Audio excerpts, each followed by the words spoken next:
Cole Palmer নেই, Phil Foden নেই, Trent Alexander-Arnold বাদ। থমাস টুকেল এমন একটা ইংল্যান্ড স্কোয়াড ঘোষণা করেছে যেটা দেখে পুরো ফুটবল ওয়ার্ল্ড অবাক। কেউ বলছে এটা জিনিয়াস ডিসিশন, আবার কেউ বলছে ইংল্যান্ড নিজেরাই নিজেদের শেষ করে দিল। আজ আমরা দেখব কে কে স্কোয়াডে আছে, কে কে বাদ পড়লো, আর টুকেল আসলে কি ভাবছে। সবচেয়ে বড় শক, কোল পালমার বাদ। গত সিজনে চেলসির অন্যতম বেস্ট প্লেয়ার হওয়া সত্ত্বেও পালমার স্কোয়াডে নেই। তার সাথে নেই ফিল ফোডেন, যে প্লেয়ারকে অনেকেই ইংল্যান্ডের মোস্ট ক্রিয়েটিভ অ্যাটাকার বলে মনে করে। আর এখানেই শেষ না, রিয়াল মাদ্রিদ তারকা ট্রেন্ট আলেকজান্ডার-আর্নল্ডও নেই ফাইনাল স্কোয়াডে।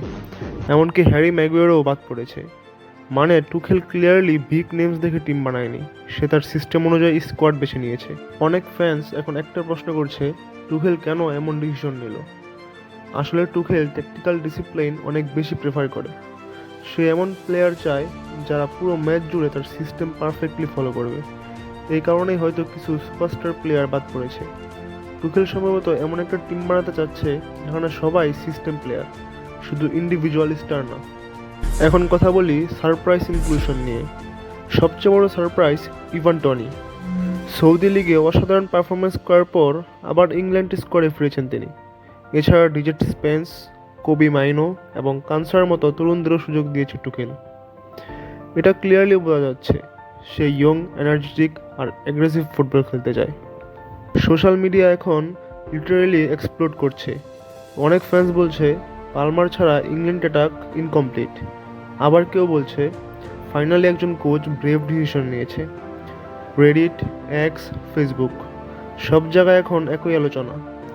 বিশেষ করে জর্ডান হেন্ডারসন স্কোয়াডে থাকায় অনেকেই অবাক হয়েছেন, কারণ অনেক ফ্যান্স মনে করছেন ইয়ঙ্গার মিডফিল্ডার্স ডিজার্ভ করত। পার্সোনালি এই স্কোয়াড অনেক রিস্কি, কিন্তু একটা জিনিস ক্লিয়ার, টুখেল ভয় পায়নি। সে পপুলারিটি না দেখে নিজের ফুটবল ফিলোসফিকে ফলো করেছে।